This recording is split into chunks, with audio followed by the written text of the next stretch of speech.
खुरई क्षेत्र में बढ़ती अवैध शराब की बिक्री पर चिंता व्यक्त करते हुए पूर्व मंत्री और भाजपा विधायक भूपेंद्र सिंह ने कहा कि शराब एक सामाजिक बुराई है जो परिवार और समाज दोनों को कमजोर करती है। इसे रोकने के लिए केवल प्रशासन नहीं बल्कि समाज को भी जागरूक होकर आगे आना चाहिए। उन्होंने कहा कि आज गांव-गांव में अवैध शराब की बिक्री खुलेआम हो रही है, जिससे युवा पीढ़ी नशे की चपेट में आ रही है। कई परिवार आर्थिक और सामाजिक रूप से टूट रहे हैं। यह केवल कानून व्यवस्था का नहीं बल्कि समाज के भविष्य का भी सवाल है।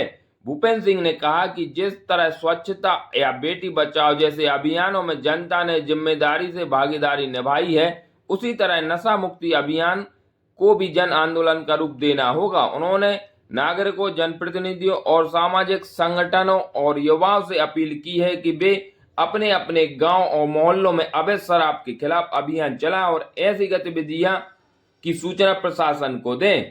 उन्होंने कहा कि खुरई जैसे शांत और विकसित हो रहे क्षेत्र में अवैध शराब जैसी बुराइयों की कोई जगह नहीं होनी चाहिए। इस दिशा में सामूहिक प्रयास से ही समाज को नशे से मुक्त कराया जा सकता है। भूपेंद्र सिंह ने यह भी कहा कि प्रशासन को चाहिए कि वह नशे के कारोबार से लिप्त तत्वों पर कड़ी कार्रवाई करें और अवैध शराब के गढ़ों को जड़ से खत्म करें। यंग हिंदुस्तान के लिए धर्मेंद्र सिंह ठाकुर की रिपोर्ट। इसका हम सबको मिलकर इसका विरोध करना पड़ेगा।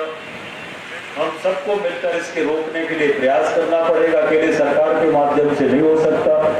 जब तक समाज आगे नहीं आएगा तब तक ये नहीं होगा। अपने क्षेत्र में अनेक गांव ऐसे हैं कि जहां पर लोगों ने गांव में बैठक करके और निर्णय कर लिया कि अगर गांव में कोई शराब बेचेगा या वो शराब का धंधा करेगा तो उसको गांव से बंद कर देंगे। तो उसका असर काफी हुआ है। कई गांवों में शराब का असर काफी उससे असर पड़ा है। तो इसलिए ये जो शराब का अवैध व्यापार है या शराब का जो चलन है, इसको रोकने की जरूरत है हम सबको। और हम लोग देखते हैं तो उस कारण से अपराध भी लगातार